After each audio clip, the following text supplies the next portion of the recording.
Pernah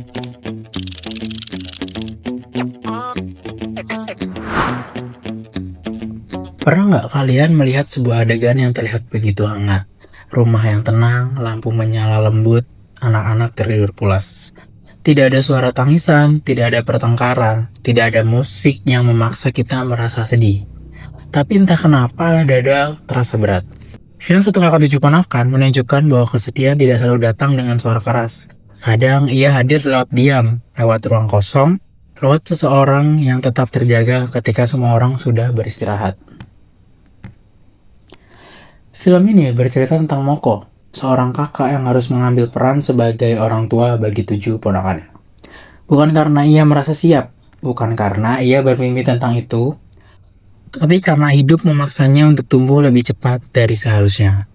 Yang menarik, film ini tidak membingkai cerita sebagai tragedi besar. Tidak ada ledakan konflik yang berlebihan. Semua berjalan tenang. Dan justru ketenangan itu yang membuat beban terasa lebih nyata. Karena dalam kehidupan sehari-hari, beban seringkali tidak dramatis. Ia hanya hadir dan menetap. Adegan yang menurut saya paling indah sekaligus paling menyakitkan adalah ketika malam tiba. Anak-anak sudah tertidur, rumah kembali sunyi, Moko duduk sendirian, tidak ada dialog panjang, tidak ada penjelasan tentang apa yang ia rasakan. Tapi justru disitulah kekuatannya. Kita melihat kelelahan di wajahnya. Tatapan yang kosong, namun penuh pikiran. Ia tidak menangis, ia hanya diam.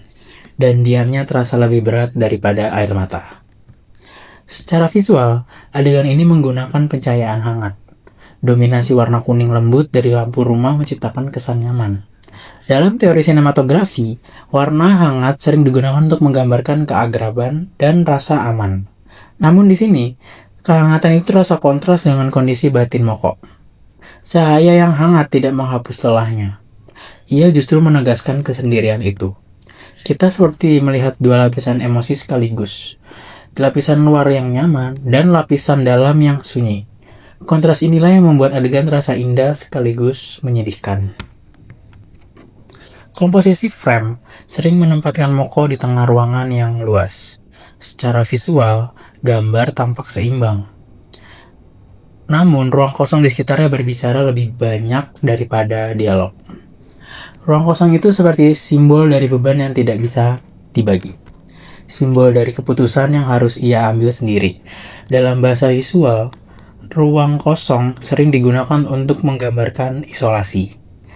Dan film ini memanfaatkannya dengan sangat halus. Moko dikelilingi keluarga, tapi tetap sendirian dalam pikirannya. Keheningan bukan sekedar suasana, ia adalah bagian dari narasi. Yang membuat adegan ini terasa estetis adalah kesederhanaannya. Tidak ada gerakan kamera berlebihan, tidak ada scoring yang dramatis, keindahan lahir dari rutinitas, dari gerakan kecil yang berulang, dari tangan yang menyiapkan sarapan sebelum matahari terbit. Film ini seolah berkata, pengorbanan tidak selalu terlihat heroik. Kadang ia hanya melihat seperti aktivitas biasa dan justru disitulah letak keindahannya. Pada akhirnya, film Satu Kakak Tujuh Ponakan bukan hanya tentang tanggung jawab. Ia adalah cerita tentang kedewasaan yang datang tanpa permisi. Tentang seseorang yang harus kuat, bahkan ketika ia sendiri mungkin ia beristirahat.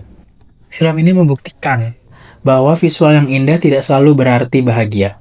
Kadang, keindahan justru memperhalus rasa sakit agar kita mau melihatnya lebih dekat. Kesedihan dalam film ini tidak berteriak, ia berbisik.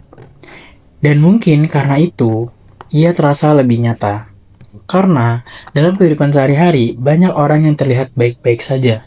Tetap tersenyum, tetap menjalani rutinitas, padahal mereka sedang menanggung sesuatu yang tidak pernah mereka ciptakan. Film ini mengajak kita untuk lebih peka, untuk melihat lebih dalam dari sekedar permukaan.